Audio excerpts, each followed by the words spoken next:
အဲ့တော့ကိုကချင်းမွန်းခံကျွန်တော်လောက်တာမျိုးမဟုတ်ပဲနဲ့ကိုယ့်ရည်ရွယ်ချက်တစ်ခုခုကိုကြောရိုးထားပြီးတော့မှမျက်ခြေမပြတ်အောင်သတိထားရမှာလေအဲ့တော့ဘုန်းကြီးပြောကြတာရှိတယ်နော်ကိုကဘာကိုကြောရိုးထားရမှာလဲဘာကိုအဓိကထားရမှာလဲဆိုရင်ငါဘာလုပ်နေတာလဲဘာရည်ရွယ်ချက်နဲ့လုပ်နေတာလဲအဓိကဘာလို့ပါရမီဖြည့်နေတာကုသိုလ်ရအောင်လုပ်နေတာနော်ဘဝမှာကုသိုလ်လိုအပ်တယ်လေနော်အဲ့တော့ကုသိုလ်ရဖို့အတွက်လုပ်နေတာပါရမီဖြည့်နေတာဟောဒီလိုနှလုံးသွင်းမယ်ဆိုလို့ရှိရင်ပါရမီဖြည့်ဖို့လုပ်နေရင်လည်းသူများကချီးမွမ်းတယ်ဆိုလို့ရှိရင်လည်းနည်းနည်းပါးပါးတော့တာယာမိမှာပေါ့ဒါပေမဲ့သူချီးမွမ်းလို့လုပ်တာမဟုတ်ဘူးကိုလုပ်တာအဆင်ပြေလို့ချီးမွမ်းတာဘယ်လောက်ပဲဖြစ်တဲ့နယ်ပေါ့နော်အဲကိုကပါရမီဖြည့်နေရင်လည်းအကောင်းဆုံးလုပ်နေပါရဲ့တန်းတယ်ကဲ့ရဲ့တယ်ဆိုလို့ရှိရင်လည်းဟုတ်လားဟာသူကဲ့ရဲ့မကဲ့ရဲ့နော်ကိုပါရမီကုသိုလ်ကိုရနေတာပဲအများကြီးစိတ်ကရိုင်မသွားဘူးပေါ့နော်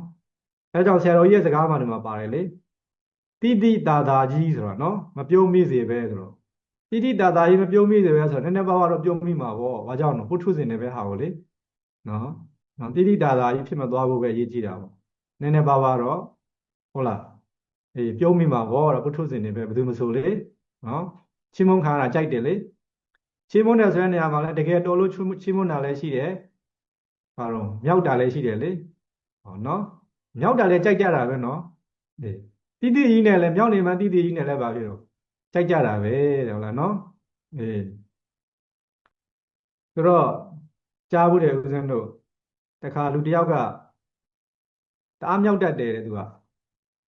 အေးမြောက်တတ်တဲ့ပုဂ္ဂိုလ်အကြောင်းသိထားတဲ့ခါကျတော့လူတစ်ယောက်ကသူ့အကြောင်းသိထားတော့သူ့ကိုလာမြောက်တော့သူကပါတော့အေးမင်းငါ့ကိုမြောက်နေတာကွာနော်မင်းငါ့ကိုမြောက်နေတာကွာငါမင်းမြောက်တိုင်းငါကြိုက်တယ်များထင်လားပေါ့နော်ပြောတာပေါ့အဲ့တော့ဟိုပုဂ္ဂိုလ်ကလည်းပဲဟာကျွန်တော်ဒီလောက်စကားတွေအများကြီးပြောလာတာလူတော်တော်များများကပါတော့မြောက်တာကြိုက်ကြတယ်တဲ့နော်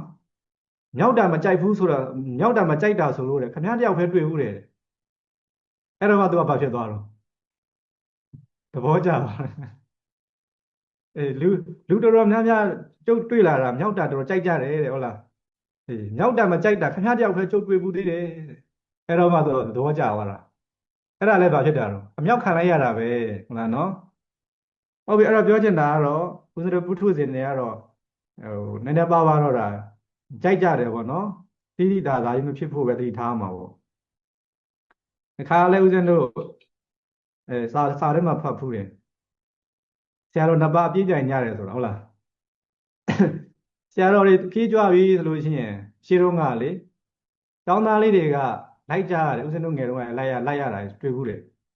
ဆရာတော်နဲ့ចောင်းသားနဲ့နော်ចောင်းသားကနေနောက်ကလိုက်ရတာပေါ့ဆရာတော်ပစ္စည်းလေးတွေလွယ်တယ်ပြီးတော့လေ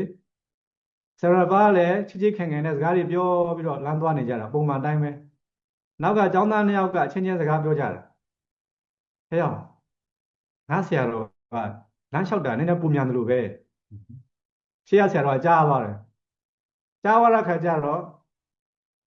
သူပြောတဲ့အတိုင်းပဲနည်းနည်းညံ့ညံ့အောင်လျှောက်တယ်နော်နောက်ကျောင်းသားတယောက်ကလည်းဟာကွာမင်းဆရာတော်လောက်ကတော့နော်ငါဆရာတော်ကပုံမြန်တာဗောဒုတိယဆရာတော်လည်းဗာဖြစ်တော့သူကျောင်းသားပြောတဲ့အတိုင်းပဲဟုတ်လားခက်မြန်မြန်လျှောက်တယ်ဗောနော်တွေ့လားမင်းဆရာတော်နောက်ကြံခဲ့ပြီဗောနော်နောက်ဆရာတော်လည်းပထမဆရာတော်လည်းမခံဘူးတဲ့နောက်တော့ဗာဖြစ်ကြတော့အပြေးပြိုင်တဲ့ဆက်ရောက်သွားတယ်ဆိုတော့လည်းနော်အေးအဲ့လိုရှိတတ်တယ်ဗောနော်ခါကြလို့ချင်းလည်းဥစဉ်လောကမှာလေဆရာတွေကလည်းတပည့်တွေကိုမြောက်